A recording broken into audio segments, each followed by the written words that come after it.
Kamusta mga kasubaybay? Ating ipagpapatuloy ang mga nagaganap sa Apokalipsis ni Juan. Disclaimer lamang po, sa aking pagtalakay, ito ay maaaring tama o maaaring mali. Malaya ang sinuman na maniwala o hindi, at pwede rin naman ang sinuman ay magtuwid o magsabi na mali. Pero bibigyan ko lamang kayo ng isipin. Ito ay aking babasahin lamang mula sa aklat ng Apokalipsis. Ang ikapitong tatak ay ang pitong trumpeta na maaaring kasabay nito simultaneously ay ang pitong mangkok.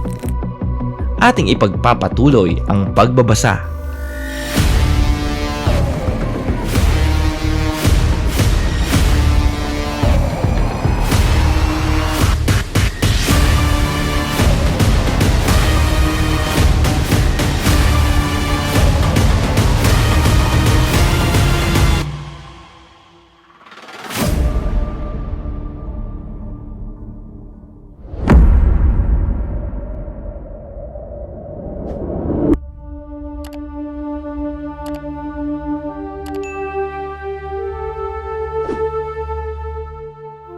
At ito ang unang pag-ihip na mababasa sa Apokalipsis Kapitulo 8, versikulo 7.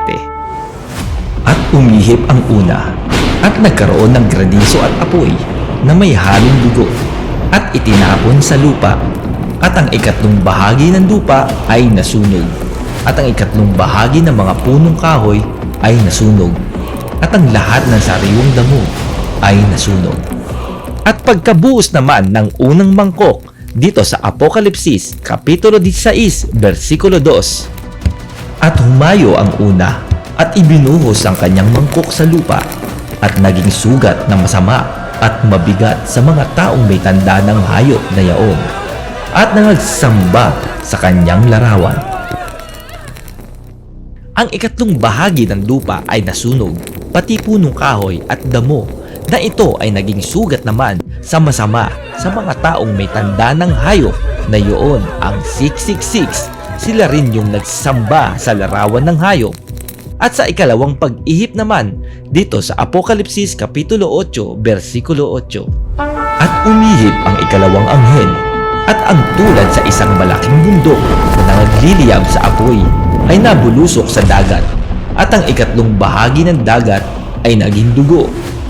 At namatay ang ikatlong bahagi ng mga nilalang na nasa dagat, na mga may buhay, at ang ikatlong bahagi sa mga daong ay nawala.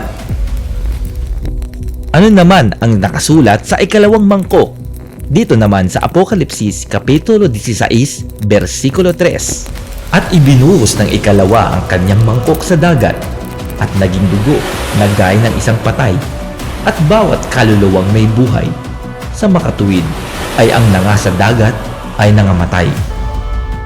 Pagkaihip ng ikalawang anghel at pagkabuhos naman ng ikalawang mangkok, namatay ang ikatlong bahagi ng mga nabubuhay sa dagat. Sa pagpapatuloy ng ikatlong pag-ihip at pagbuhos dito sa Apokalipsis Kapitulo 8, versikulo 10, ang ikatlong pag-ihip, at umihip ang ikatlong anghel, at nahulog mula sa langit ang isang malaking bituin na nagliliyab na gaya ng isang sulo, at nahulog sa ikatlong bahagi ng mga ilog at sa mga bukal ng tubig. At ang pangalan ng bituin ay Ahenho, at ang ikatlong bahagi ng tubig ay naging Ahenho, at maraming tao ay nangamatay dahil sa tubig, sapagkat mapait ang tubig. At ang ikatlong pagbuhos naman ng mangkok na mababasa sa Apokalipsis Kapitulo 16, versikulo 4. At ibinuhos ng ikatlo ang kanyang mangkok sa mga ilog at sa mga bukal ng tubig, at nangaging dugo. Dito sa ikatlong pagbuhos at ikatlong pag-ihip ay nahulog ang malaking bituin sa mga ilog at sa mga bukal ng tubig na tinatawag na Ahenho, na naibig sabihin nito ay mapait, sa pagpapatuloy sa pagkabuhos ng ikatlong mangkok.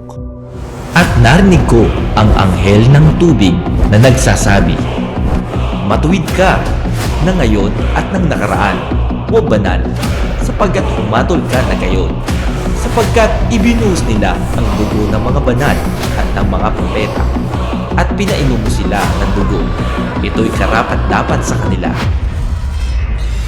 At narinig ko ang dambana na nagsasabi, Oo, O Panginoong Diyos na makapangyarihan sa lahat, tunay at matuwid ang iyong mga hatol. At sa pagpapatuloy ng ika-4 na pakakak at ika-4 na mangkok na mababasa sa Apokalipsis Kapitulo 8, versikulo 12. At umihip ang ika-4 na anghel at nasugatan ang ikatlong bahagi ng araw at ang ikatlong bahagi ng buwan at ikatlong bahagi ng bituin upang magdilim ang ikatlong bahagi nila at upang ang ikatlong bahagi ng maghapon ay huwag lumiwanag at gayon din naman ang gabi. At nakita ko at narinig ko ang isang anghel na lumilipad sa pagitan ng langit na nagsasabi ng malakas na tinig, Saaba! Saaba! Saaba ng mga nananahan sa ibabaw ng lupa dahil sa mga ibang tunog ng pakakak ng tatlong anghel na magsisiihip pa